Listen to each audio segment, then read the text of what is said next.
इंशाल्लाह मैं सिर्फ आपको इतना कहना चाहता हूँ, जिस तरह से हमारे एमपी साहब ने आज एलएचडीसी एक्ट के बारे में एक नॉमिनेशन को लेके एक अपना कमेंट पास किया है, कंडेम किया है। मुझे लगता है ऐसे चीज़ें उनको बाज रहना चाहिए जब उनको पता ही ना हो कि एलएचडीसी एक्ट क्या है, क्या कहता है, और प्रिंसिपल माइनर रिलीजियस माइनॉरिटी है क्या चीज़, और जिस चीज़ को लाने के लिए तब के हमारे रिलीजियस इंस्टीट्यूशन ने मैं ख़ुद शिया सेक्ट से बिलोंग करता हूँ, उसको प्रिंसिपल माइनॉरिटी में लाने के लिए बहुत जद्दोजहद किया था, और बड़ी मुश्किल से प्रिंसिपल माइनॉरिटी में हमारे शिया सेक्ट भी आए थे। और तो तब के हमारे चाहे वो इस्लामिया स्कूल करगिल हो, चाहे वो IKMT करगिल, उन्होंने, उनके तब के उलमाओं ने और हमारे लोगों ने, हमारे लीडर्स ने बड़ा मेहनत करके जद्दोजहद करके किया था। आज बड़ी आसानी से कह गए हैं कि प्रिंसिपल रिलीजियस माइनॉरिटी में हम नहीं आते हैं। तो खैर उनको पता ही ना होगा कि एक्ट क्या चीज़ है। और ऐसे लोगों को वो हमारे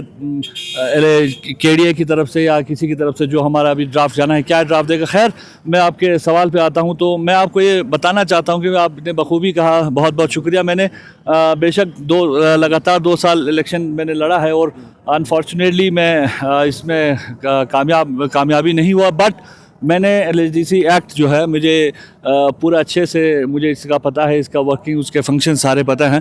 तो मैं आपके वसादत से सिर्फ इतना ही कहना चाहता हूँ, इंशाल्लाह जितना हमें जो आज तक अगर कोलेशन जो हमारे यहाँ पे कोलेशन की सरकार है, उस वजह से हमारे कहीं का भी हो, किसी भी एरिया के हमारे लोगों का अगर कोई भी अगर नाइंसाफ़ी हुई होगी, तो इंशाल्लाह एक्ट तो ये कभी वो अलाउ नहीं करता। तो मैं कोशिश ये भरपूर करूंगा कि हमारे लोगों का जो अगर मुश्किलात जो होता है यहाँ तक अगर है तो ठीक, नहीं तो सेक्रेट, नहीं तो दिल्ली भी जाना भी कोई हमारे लिए कोई बड़ी बात नहीं होगी। जी शुक्रिया सर। इस रेस में कई सारे और भी लोग थे जिस तरह की बातें हैं। जी। तो बाकी सबको छोड़ के आपको चुनने का क्या बेस रहा? सर मैं सबसे पहले हमारे भारतीय जनता पार्टी का जो ऑर्गेनाइजेशन का जो वर्किंग है उसको बता दूं कि अब उन्होंने सबका डिटेल, सबका डाटा वहाँ पे था, तो अब उन्होंने मुझ पे भरोसा जताया है। इंशाल्लाह जो मेरे पास जो इलेक्शन का जो रिज़ल्ट था, जो पास हमारा जो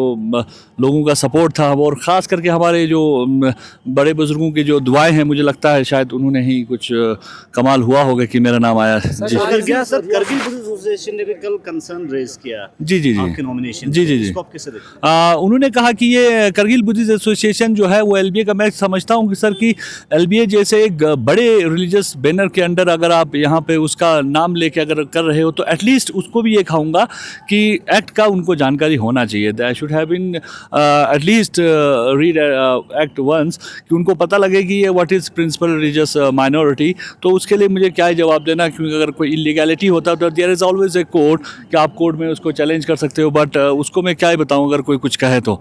बाकी उसका तो मैं जैसे MP साहब को बखूबी बता चुका हूँ, वो भी शायद एक्ट के बिना ही आए थे, तो वो बोल रहे थे कि प्रिंसिपल रिलीजियस माइनॉरिटी भी नहीं है या वुमेन भी नहीं है। तो पहले एक्ट के हिसाब से अगर ये हुआ है तो ठीक है। और मैं आपको याद दिला दूं कि लास्ट टाइम जो हमारा LHDC लेह में जो नॉमिनेशंस थे, 3 मेल और 1 फीमेल का था, तो खैर इनका क्या जवाब देना है। तो रिया साहब, सांको के जैसे कि आपको जैसे ही यहाँ पे जो आज वोट सेरेमनी जो है वो यहाँ पे किया जा रहा है, तो सांको की हम बात करें तो जितने भी मेंबर्स हैं उन्होंने रिजर्वेशन लेटर जो है वो देखने को मिल रहा है उनकी तरफ से, तो आप इसको किस तरह से देखते हैं?